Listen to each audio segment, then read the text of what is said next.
Hi ಸ್ನೇಹಿತರೆ, ನಮಸ್ಕಾರ. ಎಲ್ರಿಗೂ ಇವತ್ತಿನ ವಿಡಿಯೋಗೆ ಆತ್ಮೀಯವಾದಂಥ ಸ್ವಾಗತ. ದೂರದಲ್ಲಿರ್ತೀವಿ, ನಮಗೆ ಚಿಕ್ಕಪೇಟೆಗೆ ಹೋಗಿ ಬಟ್ಟೆ ತೊಗೋಬೇಕು ಅಂತಿರುತ್ತೆ. ನಾನು ಹೀಗೆ ಇನ್ಸ್ಟಾಗ್ರಾಮಲ್ಲಿ ಯಾವುದೋ ಒಂದು ರೀಲ್ ಬಂದಿತ್ತು ಸಜೆಷನಲ್ಲಿ, ಅಲ್ಲಿ ನೋಡಿಬಿಟ್ಟು ನಾನು ಆನ್ಲೈನಲ್ಲಿ ಶಾಪಿಂಗ್ ಮಾಡಿದ್ದು.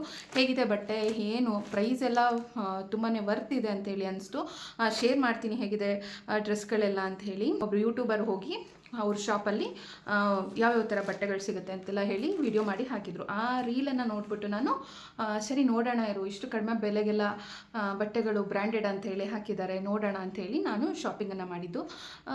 ಸೊ ನಿಮ್ಮ ಜೊತೆಗೆ ನಾನು ಈಗಾಗಲೇ ಮೀಶೋನಲ್ಲಾಗಲಿ ಆನ್ಲೈನಲ್ಲಿ ಏನಾದ್ರು ತೊಗೊಂಡ್ರೆ ನಾನು ಸಾಮಾನ್ಯವಾಗಿ ನಾನು ಆನೆಸ್ಟ್ ರಿವ್ಯೂವನ್ನು ಶೇರ್ ಮಾಡ್ತೀನಿ. ಹಾಗೆ ನಾನೊಬ್ಬಳು ಕಸ್ಟಮರ್ ಆಗಿ, ಯೂಟ್ಯೂಬರ್ ಆಗಿ ನಾನು ಅಂದರೆ ಸ್ಪಾನ್ಸರ್ಶಿಪ್ ವಿಡಿಯೋ ಎಲ್ಲ ಮಾಡ್ತಿರ್ತಾರೆ ಸಾಮಾನ್ಯವಾಗಿ. ಅಂದರೆ ಇದು ಸ್ಪಾನ್ಸರ್ಶಿಪ್ ವಿಡಿಯೋ ಅಲ್ಲ. ಸೊ ನನ್ನ ಒಂದು ಆನೆಸ್ಟ್ ರಿವ್ಯೂ ಇದು ಅಂತ ಹೇಳ್ಬೋದು. ಮತ್ತು ಅವರು ಯಾವ ಥರ ಮಾತಾಡ್ತಾರೆ, ಯಾವ ಥರ ಇಂಟ್ರಾಕ್ಟ್ ಮಾಡ್ತಾರೆ ಅಂತ ಕೂಡ, ಅಂದರೆ ಕಸ್ಟಮರ್ಸ್ ಜೊತೆ. ಈಗ ಕೆಲವರು ಏನಂತಂದರೆ, ನಾನು ನೋಡಿದ್ದೀನಿ ಈಗ ಇನ್ಸ್ಟಾಗ್ರಾಮ್ ರೀಲ್ಸಲ್ಲೇ ಆಗಲಿ ಬಟ್ಟೆನ ತೋರಿಸ್ತೀನಿ. ಈಗ ಇನ್ಸ್ಟಾಗ್ರಾಮಲ್ಲಿ ಸಾಕಷ್ಟು ಜನ ಸ್ಯಾರೀಸ್ ಸೇಲ್ ಮಾಡ್ತಿರ್ತಾರೆ, ಅಥವಾ ಬಟ್ಟೆಗಳನ್ನ ಕುರ್ತೀಸ್ ಆಗಿರ್ಬೋದು, ಪ್ಯಾಂಟ್ಸ್ ಆಗಿರ್ಬೋದು, ಈ ಥರ ಬಟ್ಟೆಗಳನ್ನೆಲ್ಲ ಸೇಲ್ ಮಾಡ್ತಿರ್ತಾರೆ ಅಂತ ಅಂದ್ಕೊಳ್ಳಿ. ನಮಗೆ ನೋಡ್ತೀವಿ ಯಾವುದೋ ಒಂದು ಡ್ರೆಸ್ ಇಷ್ಟ ಆಗಿರುತ್ತೆ, ಅಥವಾ ಯಾವುದೋ ಒಂದು ಸೀರೆ ಇಷ್ಟ ಆಗಿರುತ್ತೆ, ಅವರು ಈ ನಂಬರ್ಗೆ ನೀವು ಮೆಸೇಜ್ ಮಾಡಿ ಸ್ಕ್ರೀನ್ಶಾಟ್ ತೆಗೆದು ಅಂತ ಹೇಳ್ತಾರೆ. ನಾವು ತೆಗ್ದುಬಿಟ್ಟು ಮೆಸೇಜ್ ಮಾಡಿದ್ರೆ ಅವ್ರು ರೆಸ್ಪಾನ್ಸೇ ಮಾಡಲ್ಲ, ಮತ್ತು ಆದಷ್ಟು ಬೇಗ ಸೋಲ್ಡ್ ಔಟ್ ಅಂತಲೇ ಬರ್ತಾ ಇರುತ್ತೆ. ಅಂದರೆ ಇಲ್ಲ ಆಲ್ರೆಡಿ, ಅಂದರೆ ಬೇಗ ನೋಡಿ ತೊಗೊಂಡ್ಬಿಡ್ತಾರಲ್ವ. ಸೊ ನಂಗೆ ಈ ಥರ ಸುಮಾರು ಸಲ ಆಗಿದೆ. ಇದೇನಿದು ಹಾಕಿದ್ದಾರೆ ಕೇಳಿದ್ರೆ ಇಲ್ಲ ಅಂತಂತಾರೆ ಅಂತೇಳಿ. ಕೆಲವ್ರ ಹತ್ರ ತೊಗೊಂಡಿದ್ದೀನಿ, ಅಲ್ಲಿ ವಿಡಿಯೋದಲ್ಲಿ ಹೇಗಿರುತ್ತೆ ಅದೇ ಕಲರಲ್ಲಿ ಅದೇ ಥರ ಬಟ್ಟೆಗಳನ್ನೂ ಕೂಡ ನಾನು ತೊಗೊಂಡಿದ್ದೀನಿ. ಸ್ಯಾರಿ ಕೂಡ ನಾನು ತೊಗೊಂಡಿರೋ ಸ್ಯಾರಿ ಕೆಲವರು ಕೇಳ್ತಾರೆ ಎಲ್ಲಿ ತೊಗೊಂಡೆ ಏನು ಅಂತೇಳಿ. ನಾನು ಆವಾಗ ಆನೆಸ್ಟಾಗಿ ಹೇಳ್ತೀನಿ. ಅಂದರೆ ಚೆನ್ನಾಗಿರುತ್ತೆ, ಅಲ್ಲಿ ವಿಡಿಯೋದಲ್ಲೇ ಒಂಥರ ತೋರಿಸೋದು, ಮತ್ತು ನಾವು ವೇರ್ ಮಾಡಿದಾಗೆ ಒಂಥರ, ಆ ಥರ ಎಲ್ಲ ಏನಿಲ್ಲ. ನಾವು ಮನೆಗೆ ಬಂದಾಗೆ ಬೇರೆ ಬಣ್ಣ ಇರುತ್ತೆ. ಸೊ ಆ ಥರ ಎಲ್ಲ ಏನಿಲ್ಲ. ಸೊ ನಾನು ಸ್ವಲ್ಪ ಸೂಕ್ಷ್ಮವಾಗಿ ನೋಡಿ, ಡೀಪಾಗಿ ನೋಡಿನೇ ನಾನು ಶಾಪಿಂಗನ್ನು ಮಾಡೋದು. ಈ ಬಟ್ಟೆಗಳನ್ನ ತೊಗೊಳಕ್ಕೆ ಮೊದಲು ನಾನು ಇನ್ಸ್ಟಾಗ್ರಾಮಲ್ಲಿ ಒಂದು ರೀಲನ್ನು ನೋಡಿದೆ. ಅಲ್ಲಿ ಒಬ್ಬರು ಯಾರೋ ಹಿಂಗೆ ಕಡಿಮೆ ಬೆಲೆಗೆ ಇವ್ರ ಶಾಪಲ್ಲಿ ಬಟ್ಟೆಗಳು ಸಿಗುತ್ತೆ, ಅವ್ರ ನಂಬರ್ಗೆ ನೀವು ಮೆಸೇಜ್ ಮಾಡಿ ನೀವು ಆನ್ಲೈನಲ್ಲಿ ತೊಗೋಬೋದು ಅಂತೇಳಿದ್ರು. ಹಾಗಾಗಿ ನೋಡೋಣ ಅಂತೇಳಿ ನಾನು ಮೆಸೇಜನ್ನು ಮಾಡಿದೆ. ಅವರು ಒಂದು ಗ್ರೂಪಿಗೆ ಜಾಯಿನ್ ಮಾಡಿದ್ರು. ಅಲ್ಲಿ ಯಾವ್ಯಾವ ಥರ ಅವ್ರ ಹತ್ರ ಕಲೆಕ್ಷನ್ ಇದೆ ಅಂತ ಹೇಳಿ ಅವರು ಶೇರ್ ಮಾಡಿದ್ರು, ಯಾವ್ಯಾವ ಥರ ಬಟ್ಟೆಗಳಿದೆ ಅಂಥೇಳಿ. ನನಗೆ ಚಿಕ್ಕಪೇಟೆಗೆ ಹೋಗಬೇಕು ಟಾಪ್ಸ್ನೆಲ್ಲ, ಯಾಕಂದರೆ ನೋಡಿ ಇವಾಗ ನಾನು ಇದು ವೇರ್ ಮಾಡಿದ್ದೀನಲ್ಲ, ಈ ಟಾಪ್ ಬಂದು ಆವಸ ಬ್ರ್ಯಾಂಡಿದು. ನಾನು ಇದನ್ನು ಚಿಕ್ಕಪೇಟೆನಲ್ಲಿ ತೊಗೊಂಡಿದ್ದು. ಈ ಥರದ್ದು ಸುಮಾರು ಟಾಪ್ಸ್ ಇದೆ ನನ್ನ ಹತ್ರ.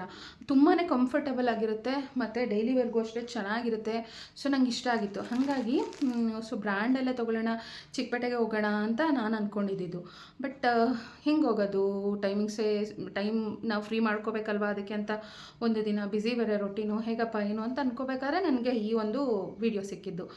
ಸರಿ ಅಂತ ಅವ್ರಿಗೆ ಮೆಸೇಜ್ ಮಾಡಿದ್ದಕ್ಕೆ ಒಂದು ಗ್ರೂಪ್ಗೆ ಹಾಕಿದ್ರು. ಅವ್ರ ಹತ್ರ ಇರೋಂಥ ಕಲೆಕ್ಷನ್ಸ್ ಬಟ್ಟೆಗಳನ್ನೆಲ್ಲ ಯಾವ್ಯಾವ ಥರ ಹೊಸ ಡಿಸೈನ್ಸ್ ಬಂದಿದೆ ಅಂತೆಲ್ಲ ಗ್ರೂಪಲ್ಲಿ ಶೇರ್ ಮಾಡ್ತಾಯಿದ್ರು. ನನಗೆ ಯಾವ್ದು ಇಷ್ಟ ಆಗುತ್ತೆ ನಾನಿಲ್ಲಿ ಬೇಕಾದ್ರೆ ಸ್ಕ್ರೀನನ್ನೆಲ್ಲ, ಅಂದರೆ ಅವ್ರು ಯಾವ ಥರ ಕಮ್ಯುನಿಕೇಟ್ ಮಾಡ್ತಾರೆ, ರೆಸ್ಪಾನ್ಸ್ ಮಾಡ್ತಾರಲ್ವೋ, ಸತ್ಯ ಹೇಳ್ತಾ ಇದ್ದೀವಿ ಅಂತೇಳಿ ನಿಮಗೂ ಗೊತ್ತಾಗಬೇಕಲ್ವ. ಇಲ್ಲಿ ಹೇಳೋದೊಂದು ಅಲ್ಲಿ ಮಾಡೋದು ಇನ್ನೊಂದು ಅನ್ನೋ ಥರ ಆಗಬಾರ್ದು. ಸೊ ಹಾಗಾಗಿ ನಾನು ಸ್ಕ್ರೀನ್ಶಾಟನ್ನು ಬೇಕಾದ್ರೆ ಹಾಕ್ತೀನಿ ನೋಡಿ. ಸೊ ಅವರು ಯಾವ್ಯಾವ ಬಟ್ಟೆಗಳನ್ನ ಹಾಕಿದ್ರು, ನಂಗೆ ಅದರಲ್ಲಿ ಯಾವುದ್ಯಾವುದು ಇಷ್ಟ ಆಯಿತು ಆ ಬಟ್ಟೆಗಳನ್ನು ನಾನು ಸೆಲೆಕ್ಟ್ ಮಾಡಿ ಕಳಿಸ್ದೆ. ಅಂದರೆ ಅವರು ತುಂಬ ಆರ್ಡ್ರ್ ಬರ್ತಾ ಇರುತ್ತಲ್ವ, ಸ್ವಲ್ಪ ನಾವಿವಾಗ ಬೆಳಗ್ಗೆ ಮೆಸೇಜ್ ಮಾಡಿದ್ರೆ ಸಂಜೆ ಅಥವಾ ರಾತ್ರಿ ಈ ಥರ ರಿಪ್ಲೈ ಮಾಡೋರು ಅವರು. ಸರಿ ಅಂತ ಅಂದ್ಬಿಟ್ಟು ಬಟ್ಟೆಗಳನ್ನೆಲ್ಲ ನಾನು ಸೆಲೆಕ್ಟ್ ಮಾಡಿ ಹಾಕಿದ್ಮೇಲೆ ಎಷ್ಟಾಗುತ್ತೆ ಪ್ರೈಸು ಅಂತ ಹೇಳೋಕ್ಕೆ ಒಂದಿನ ಏನೋ ತೊಗೊಂಡ್ರು. ನೆಕ್ಸ್ಟ್ ಡೇ ಹೇಳಿದ್ರು ಎಲ್ಲ ಕೌಂಟ್ ಮಾಡಿ ಇಷ್ಟ ಆಗುತ್ತೆ ಅಂತೇಳಿ ಒಂದು ನಂಬರನ್ನು ಕಳಿಸಿದ್ರು. ಆ ನಂಬರಿಗೆ ನಾನು ಕೂಡ ಅಮೌಂಟನ್ನು ಕಳಿಸ್ದೆ. ಆಮೇಲೆ ಅವರು ಎಲ್ಲ ಅಮೌಂಟನ್ನು ಸೆಂಡ್ ಮಾಡಿದ್ಮೇಲೆ ಡಿಲೇನೇ ಮಾಡಲಿಲ್ಲ. ಎಲ್ಲ ಅವರು ಪ್ಯಾಕಿಂಗ್ ಎಲ್ಲ ಆಗಿದೆ, ನಿಮ್ಮ ಅಡ್ರೆಸ್ಸನ್ನು ಅಂದರೆ ಅಡ್ರೆಸ್ನೆಲ್ಲ ಕೇಳಿದರು, ಅಡ್ರೆಸ್ನ ಕೊಟ್ಟಿದ್ದೆ. ಮತ್ತು ಆಲ್ರೆಡಿ ನಿಮ್ಮದು ಕೊರಿಯರ್ ಕಳಿಸಿದ್ದೀವಿ, ಇನ್ನೊಂದು 2-3 ಡೇಸಲ್ಲಿ ಬರುತ್ತೆ ಅಂದರು. ಮಧ್ಯದಲ್ಲಿ ಒಂದು ಸ್ಯಾಟರ್ಡೆ ಸಂಡೇ ಹಾಲಿಡೇ ಎಲ್ಲ ಇತ್ತಲ್ವ, ಹಾಗಾಗಿ ಇದು ನನಗೆ ಮಂಗಳವಾರ ಸಂಜೆ ನನಗೆ ಬಂದು ತಲುಪ್ತು. ಇವಾಗ ಯಾವ್ಯಾವ ಥರ ಬಟ್ಟೆ ಬಂದಿದೆ, ಮಿಸ್ ಆಗಿದ್ದಕ್ಕೆ ಅವ್ರು ಏನು ರೆಸ್ಪಾನ್ಸ್ ಮಾಡಿದ್ರು ಅದನ್ನೆಲ್ಲ ನಾನು ನಿಮ್ಮ ಜೊತೆಗೆ ಶೇರ್ ಮಾಡ್ತೀನಿ. ಬನ್ನಿ ಯಾವ ಥರ ಇದೆ ಬಟ್ಟೆ ಅಂತ ತೋರಿಸ್ಬಿಡ್ತೀನಿ. ಸೊ ನೋಡಿ ಈ ಥರ ಇದೆ, ಪ್ರೈಸ್ ಕೂಡ ಹೇಳ್ತೀನಿ ನೋಡಿ. ಇದು ಮೇಲಿದೆಯಲ್ವಾ, ಇದು ಬಂದು ಬರೀ ಟಾಪ್, ಕುರ್ತಿ ಸೆಟ್ ಇಲ್ಲ, ಬರೀ ಟಾಪ್ ಮಾತ್ರ. ಸೊ ನೋಡಿ ಈ ಥರ ಇದೆ. ಸೊ ಸ್ಲೀವ್ಸ್ ಬಂದು ಹೀಗೆ ನೋಡ್ತಿದ್ದೀರಲ್ಲ, ಸ್ಲೀವ್ಸ್ ಹೀಗೆ ಕೊಟ್ಟಿದ್ದಾರೆ. ಮತ್ತು ನೆಕ್ ಸೊ ಈ ಥರ ಟ್ಯಾಗನ್ನು ಹಾಕಿದ್ದಾರೆ.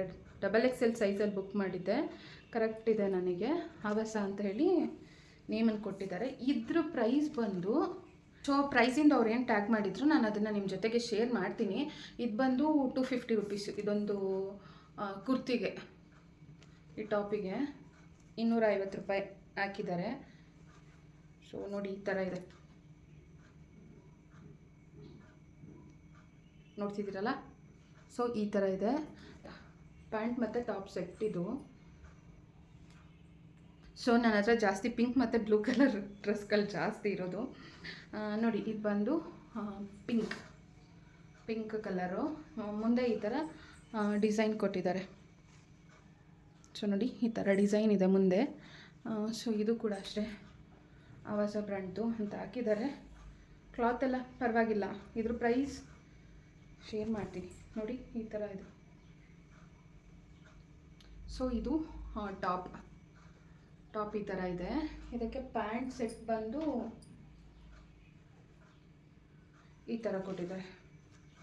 ಪ್ಲೇನ್ ಇದೆ ಪ್ಯಾಂಟ್.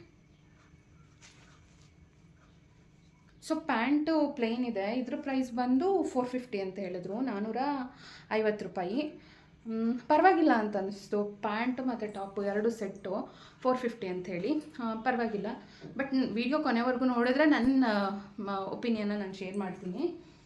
ಸೊ ಹಾಗೆ ಸೇಮ್ ಇದೇ ಡಿಸೈನ್, ಈ ಪಿಂಕ್ ಕಲರ್ ಏನು ನೋಡಿದ್ರಿ ಅದೇ ಥರ ಇದು ಯೆಲ್ಲೋ ಕಲರು ಪ್ಯಾಂಟು. ಇದು ಪ್ಯಾಂಟ್ ಸೆಟ್ಟು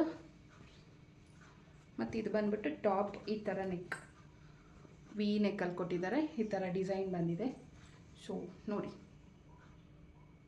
ಹತ್ತಿರದಿಂದ ತೋರಿಸಿ, ಈ ಥರ ಡಿಸೈನ್ ಬಂದಿದೆ. ಈ ಡ್ರೆಸ್ಸು ಮತ್ತು ಈ ಡ್ರೆಸ್ಸು ಎರಡರದ್ದು ಪ್ರೈಸ್ ಬಂದ್ಬಿಟ್ಟು 450. ಸೊ ಇದೆರಡರಿಂದ ಎಷ್ಟಾಯಿತು, 900 ರುಪೀಸ್ ಆಯಿತು. ಮತ್ತು ಈ ಟಾಪ್ ಏನು ತೋರಿಸ್ದೆ ಅಲ್ವಾ, ಈ ಟಾಪು ಇದು ಬಂದ್ಬಿಟ್ಟು 250 ರುಪೀಸು. ಸೊ ಆಮೇಲೆ ಇದ್ರ ಜೊತೆಗೆ ನಾನು ಇನ್ನೊಂದು ಬ್ಲ್ಯಾಕ್ ಕಲರ್, ನಾನು ಅದು ಮೊನ್ನೆನೋ ವೇರ್ ಮಾಡಿದ್ದೆ ಅದು. ಸೊ ಅದನ್ನು ಫೋಟೋ ಇಲ್ಲಿ ಹಾಕ್ತೀನಿ. ಅದು ಬಂದುಬಿಟ್ಟು 175 ರುಪೀಸ್. ಆ ಥರ ಸಿಂಪಲ್ಲಾಗಿದೆ ಟಾಪು, ನೋಡೋಣ ಇದು ಅಂತಂದ್ಬಿಟ್ಟು 175 ರುಪೀಸ್ ಟಾಪ್ ಬಂದು ನಾನು 2 ಬುಕ್ ಮಾಡಿದ್ದೆ. ಅದರಲ್ಲಿ 1 ಟಾಪ್ ಮಾತ್ರ ಕಳಿಸಿದ್ರು, 1 ಮಿಸ್ ಆಗಿತ್ತು. ನಾನು ಅವ್ರಿಗೆ ಮೆಸೇಜ್ ಮಾಡಿದೆ, ಸ್ಕ್ರೀನ್ಶಾಟ್ ವಿಡಿಯೋ ಮಾಡ್ಕೊಂಡಿದ್ದೆ ನಾನು ಈ ಡ್ರೆಸ್ಗಳು ಬಂದಾಗ. ಸೊ ಅದನ್ನು ಕೂಡ ಅಟ್ಯಾಚ್ ಮಾಡ್ತೀನಿ. ಯಾವತ್ತೂ ಅಷ್ಟೇ ನಾವು ಆನ್ಲೈನಲ್ಲಿ ಶಾಪಿಂಗ್ ಮಾಡ್ತೀವಿ ಅಂದರೆ ಯಾವಾಗಲೂ ಅಷ್ಟೇ ಏನು ಪ್ರಾಡಕ್ಟ್ ಬಂದಿರುತ್ತೆ ಅದನ್ನು ಅನ್ಬಾಕ್ಸ್ ಅಂದರೆ ಅದನ್ನು ತೆಗಿಬೇಕಾದ್ರೆ ವಿಡಿಯೋ ಮಾಡ್ಕೋಬೇಕಾಗುತ್ತೆ. ಅದು ನಮಗೆ ಒಳ್ಳೆ ಪ್ರೂಫ್ ಆಗಿರುತ್ತೆ. ಸೊ ಕಸ್ಟಮರ್ಸ್ಗೆ ಆನ್ಲೈನಲ್ಲಿ ಶಾಪಿಂಗ್ ಮಾಡೋರಿಗೆ ವಿಡಿಯೋ ಮಾಡ್ಕೊಂಡಿದ್ದೆ, ಆ ವಿಡಿಯೋ ಕಳಿಸ್ದೆ, ಆಮೇಲೆ ಸ್ಕ್ರೀನ್ಶಾಟ್ ಕಳಿಸ್ದೆ. 1 ಟಾಪ್ ಮಿಸ್ ಆಗಿದೆ ಅಂತ ಹೇಳಿದೆ. ಅದಕ್ಕೆ ಅವರು ನೆನ್ನೆ ಇಲ್ಲ ನಾವು ಆಲ್ರೆಡಿ ಕಳಿಸಿದ್ದೀವಿ ನೋಡಿ ಅಂತಂದರು. ಮೇ ಬಿ ಅವ್ರು ಮಿಸ್ಅಂಡರ್ಸ್ಟ್ಯಾಂಡ್ ಮಾಡ್ಕೊಂಡ್ರು ಅನ್ಸುತ್ತೆ. ಅಂದರೆ ನಾವು ಬಟ್ಟೆ ಆಲ್ರೆಡಿ ಕಳಿಸಿದ್ದೀವಿ ಅಂತ ಅವರು ರಿಪ್ಲೈ ಮಾಡಿದರು. ಅದಕ್ಕೆ ನಾನು 1 ಟಾಪ್ ಮಿಸ್ ಆಗಿದೆ, ಸ್ಕ್ರೀನ್ಶಾಟ್ ಕಳಿಸಿ ಅಂತ ಅಂದಿದ್ದಕ್ಕೆ ಅವ್ರು ಏನು ಮಾಡಿದರು ಅಂದರೆ, ಅವರು ಕಳಿಸಿದಾರಲ್ವ ಬಿಲ್ಲಿಂದು ಸ್ಕ್ರೀನ್ಶಾಟ್ ಕಳಿಸಿದ್ರು, ಸೆಂಡ್ ಮಾಡಿದ್ದೀವಿ ನೋಡಿ ಅಂತೇಳಿ. ಆಮೇಲೆ ನಾನು ವಾಯ್ಸ್ ಮೆಸೇಜ್ ಕಳಿಸ್ದೆ, ನೋಡಿ brother actually 1 top, 1 kurti miss ಆಗಿದೆ ಅದರಲ್ಲಿ, ಈ ಕುರ್ತಿ ಅಂತೇಳಿ ಕಳಿಸಿದ್ಮೇಲೆ ಓಕೆ ಬ್ಯುಸಿ ಇದ್ದೀವಿ, ಆ ಕುರ್ತಿದು ಅಮೌಂಟನ್ನು ಸೆಂಡ್ ಮಾಡ್ತೀವಿ ಅಂಥೇಳಿ ರೆಸ್ಪಾನ್ಸ್ ಮಾಡಿದ್ರು. ನಮಗೇನಂತಂದರೆ ಕಸ್ಟಮರ್ಸ್ಗೆ ಆ ಕಡೆಯಿಂದ ರೆಸ್ಪಾನ್ಸ್ ಬಂದರೆ ಓಕೆ ನಾವು ಅರ್ಥ ಮಾಡ್ಕೊತೀವಿ, ವೆಯ್ಟ್ ಮಾಡ್ತೀವಿ, ನೋ ಪ್ರಾಬ್ಲಮ್, ಅರ್ಥ ಮಾಡ್ಕೋಬೇಕು. ಸೊ ಬ್ಯುಸಿ ಇರ್ತಾರೆ, ಅಮೌಂಟನ್ನು ಕಳಿಸ್ತಾರೆ. ಮಾರ್ಕೆಟಿಗೆ ಹೋಗಿ ಶಾಪಿಂಗ್ ಮಾಡ್ಕೊಂಬರೋಕ್ಕಿಂತ ಇದು ನಾನು ಕೊಟ್ಟಿರೋ ಅಮೌಂಟಿಗೆ ಇದು ವರ್ತ್ ಇದೆ ಅಂಥೇಳಿ ಅನಿಸ್ತು. ಯಾಕಂದರೆ ಈ ಥರ ಟಾಪ್ ಪ್ಯಾಂಟ್ ಕುರ್ತಿ ಬಂದು ನಾನು 4th ಬ್ಲಾಕಲ್ಲೂ ಕೂಡ ಅಲ್ಲೋದಾಗ ತೊಗೊಂಡಿದ್ದೀನಿ. 2 ಸೆಟ್ ತೊಗೊಂಡೆ, 2 ಸೆಟ್ಟನ್ನು ತೊಗೊಂಡೆ. ನನಗೆ 2 ಕೂಡ ತುಂಬ ಇಷ್ಟ ಆಯಿತು, ತುಂಬ ಕಂಫರ್ಟಬಲ್ ಆಗಿದೆ. ಬಟ್ಟೆಗಳು ಕೂಡ ಅಷ್ಟೇ ತುಂಬ ಚೆನ್ನಾಗಿದೆ. ನಾನು ಅದಕ್ಕೆ 650 ಏನೋ ಪೇ ಮಾಡಿದೆ ನಾನು ಟಾಪು ಮತ್ತು ಪ್ಯಾಂಟ್ ಸೆಟ್ಟಿಗೆ. ಸೊ ನನಗೆ ಅದು ಎಷ್ಟು ಸತಿ ಹಾಕ್ಕೊಂಡ್ರು ನಂಗೆ ತುಂಬ ಕಂಫರ್ಟಬಲ್ ಅನಿಸುತ್ತೆ. ಕಾಟನ್ ಬಟ್ಟೆ ತುಂಬ ಚೆನ್ನಾಗಿದೆ. ಅಂದರೆ ಕಾಸಿಗೆ ತಕ್ಕಂಗೆ ಕಜ್ಜಾಯ ಅಂತಂತಾರೆ. ನಾವು ಯಾವ ಥರ ದುಡ್ಡನ್ನು ಕೊಡ್ತೀವಿ ಆ ಥರ ಕ್ವಾಲಿಟಿ ಬಟ್ಟೆ ಬರುತ್ತೆ. ಕೆಲವೊಂದು ಸಲ ಚೆನ್ನಾಗಿ ದುಡ್ಡು ಕೊಟ್ಟರು ಒಳ್ಳೆ ಕ್ವಾಲಿಟಿ ಬಟ್ಟೆ ಸಿಗೋಲ್ಲ. ಬಟ್ ಇದು ಕೊಟ್ಟಿರೋ ಅಮೌಂಟಿಗೆ ಪರವಾಗಿಲ್ಲ ಬಟ್ಟೆಗಳು. ಬಟ್ ಇನ್ನೊಂದು ಸ್ವಲ್ಪ ಜಾಸ್ತಿ, ಈಗ 650 ಆ ರೇಂಜಲ್ಲಿ ಕೊಟ್ಟರೆ ಆ ಬಟ್ಟೆಗಳು ಇನ್ನೂ ಹೆಚ್ಚು ದಿನ ಬಾಳಿಕೆ ಬರುತ್ತೆ ಅಂಥೇಳಿ ನನ್ನ ಅನಿಸಿಕೆ, ನನಗನ್ನಿಸಿದ್ದು. ಸೊ ಇದು ನನ್ನ ಒಪಿನಿಯನು. ಮತ್ತು ನೀವು ಅಲ್ಲಿ ಹೋಗಿ ಶಾಪಿಂಗ್ ಮಾಡ್ತೀರಾ ಅಂತ ಅಂದರೆ ಇಲ್ಲ, ಮತ್ತೆ ಶಾಪಿಂಗ್ ಮಾಡೋಕ್ಕೋಗಲ್ಲ. ನಾನು ಇನ್ನೂ ಚೆನ್ನಾಗಿರೋ ಕ್ವಾಲಿಟಿ ಬಟ್ಟೆ ಎಕ್ಸ್ಪೆಕ್ಟ್ ಮಾಡ್ತೀನಿ. ಯಾಕಂದರೆ ಇನ್ನೂ ಒಂದು ಸ್ವಲ್ಪ ದುಡ್ಡನ್ನು ಎಕ್ಸ್ಟ್ರಾ ಕೊಟ್ಟು ತೊಗೊಂಡ್ರೆ ಅದನ್ನ ಇನ್ನೂ ಹೆಚ್ಚು ದಿನ ಹಾಕ್ಕೊಳ್ಬೋದು. ಮತ್ತು ಹಾಕ್ಕೊಂಡ್ರು ಕೂಡ ಕ್ಲಾತ್ ಬಟ್ಟೆ ಮುಟ್ಟಿದ್ರೆ ಗೊತ್ತಾಗುತ್ತಲ್ಲ, ಅನ್ನ ಬೆಂದಿದೆ ಅಂತ ನೋಡೋಕೆ ಒಂದೇ ಒಂದು ಅಗಳು ಸಾಕು. ಹಾಗೆ ಬಟ್ಟೆ ವಿಷಯದಲ್ಲೂ ಅಷ್ಟೇ. ಹೀಗೆ ನೆಕ್ಸ್ಟ್ ಟೈಮ್ ನಾನೇನಾದ್ರು ಬಟ್ಟೆ ತೊಗೊಂಡ್ರೆ ಫೋರ್ತ್ ಬ್ಲಾಕ್ಗೆ ಹೋಗೋಣ, ಅಲ್ಲಿ ಒಳ್ಳೊಳ್ಳೆ ಕಲೆಕ್ಷನ್ ಇದೆ. 3XL 2XL ಎಲ್ಲ ಒಳ್ಳೊಳ್ಳೆ ಡ್ರೆಸ್ಸನ್ನು ನೋಡಿದೆ ಒಂದು ಶಾಪಲ್ಲಿ, ಅಲ್ಲೋಗಿ ತೊಗೊಳ್ಳೋಣ ಅಂಥೇಳಿ ಪ್ಲ್ಯಾನ್ ಮಾಡ್ಕೊಂಡಿದ್ದೀನಿ. ಸೊ ಪ್ಲ್ಯಾನ್ ಇದೆ ನಂದು. ಸೊ ನೋಡೋಣ ಮುಂದೆ ಏನಾದ್ರು ಡ್ರೆಸ್ ಎಲ್ಲ ತೊಗೋಬೇಕಂದ್ರೆ ಅಲ್ಲಿ ಹೋಗೋಣ ಅಂದ್ಕೊಂಡಿದ್ದೀನಿ. ಸೊ ಇವತ್ತಿನ ವಿಡಿಯೋದಲ್ಲಿ ನಾನು ತೊಗೊಂಡಿರೋಂಥ ಈ ಒಂದು ಡ್ರೆಸ್ಗಳು, ಅದು ಚಿಕ್ಕಪೇಟೆಯಿಂದ ತರಿಸ್ಕೊಂಡಿರೋಂಥ ಈ ಡ್ರೆಸ್ಗಳ ಒಂದು ಆನೆಸ್ಟ್ ರಿವ್ಯೂವನ್ನು ಶೇರ್ ಮಾಡಿದೆ. ಓಕೆ, ಯೂಸ್ ಮಾಡ್ಬೋದು, ಕೊಟ್ಟಿರೋ ದುಡ್ಡಿಗೆ ಬರ್ತಿದೆ. ಬಟ್ ಇನ್ನೊಂದು ಸ್ವಲ್ಪ ದುಡ್ಡನ್ನು ಕೊಟ್ಟರೆ ಇನ್ನೂ ಚೆನ್ನಾಗಿರೋ ಕ್ವಾಲಿಟಿ ಬಟ್ಟೆ ತೊಗೋಬೋದು ಅಂತೇಳಿ ಅನ್ನಿಸ್ತು. ಇದು ಕೂಡ ಮೋಸ ಇಲ್ಲ, ಪರವಾಗಿಲ್ಲ ಅಂತೇಳಿ ಅನ್ನಿಸ್ತು. ಅವರು ಕೂಡ ಚೆನ್ನಾಗಿ, ಯಾಕಂದರೆ ಮೋಸ ಆಗುತ್ತೆ ಆನ್ಲೈನಲ್ಲಿ ಅಂತಾರೆ, ಪರವಾಗಿಲ್ಲ. ಸೊ ನೆಕ್ಸ್ಟ್ ಟೈಮ್ ನಾನು ಫೋರ್ತ್ ಬ್ಲಾಕಲ್ಲಿ ಬಟ್ಟೆ ತೊಗೋಬೇಕು, ಜಯನಗರಲ್ಲಿ ಇನ್ನೇನಾದ್ರು ಕುರ್ತೀಸ್ ಡ್ರೆಸ್ಗಳು ಡೈಲಿ ವೇರಿಗೆ ಬೇಕು ಅಂತಂದರೆ ಅಲ್ಲಿ ತೊಗೊಳ್ಳೋಣ ಅಂಥೇಳಿ ಪ್ಲ್ಯಾನ್ ಮಾಡಿದ್ದೀನಿ. ಸೊ ನೋಡೋಣ. ಆದರೆ ನಿಮ್ಗೇನಾದ್ರು ಇಂಟ್ರೆಸ್ಟ್ ಇದ್ದರೆ ಕಮೆಂಟ್ ಮಾಡಿ. ನೀವು ಕಮೆಂಟ್ ಮಾಡಿದ್ರೆ ಯಾವಾಗಲಾದರೂ ಹೋಗಿ ನಾನು ಅಲ್ಲೇನಾದ್ರು ತೊಗೊಂಡ್ರೆ ವೀಡಿಯೋ ಮಾಡಿ ಶೇರ್ ಮಾಡ್ತೀನಿ ನಿಮ್ಮ ಜೊತೆಗೆ. ಹಾಗಿದ್ರೆ ಇವತ್ತಿನ ವೀಡಿಯೋ ಇಷ್ಟ ಆಗಿದ್ರೆ ಒಂದು ಲೈಕನ್ನು ಕೊಟ್ಟು, ಹಾಗೆ ಚಾನಲನ್ನು ಸಬ್ಸ್ಕ್ರೈಬ್ ಮಾಡ್ಕೊಳ್ದೆ ವೀಡಿಯೋ ನೋಡ್ತಾ ಇರೋರು ಸಬ್ಸ್ಕ್ರೈಬ್ ಮಾಡ್ಕೊಂಡು ಸಪೋರ್ಟ್ ಮಾಡಿ. ಮುಂದಿನ ವೀಡಿಯೋದಲ್ಲಿ ಆದಷ್ಟು ಬೇಗ ಮತ್ತೆ ಬರ್ತೀನಿ. ಎಲ್ರಿಗೂ ಒಳ್ಳೆಯದಾಗಲಿ. Thank you all. ಧನ್ಯವಾದಗಳು.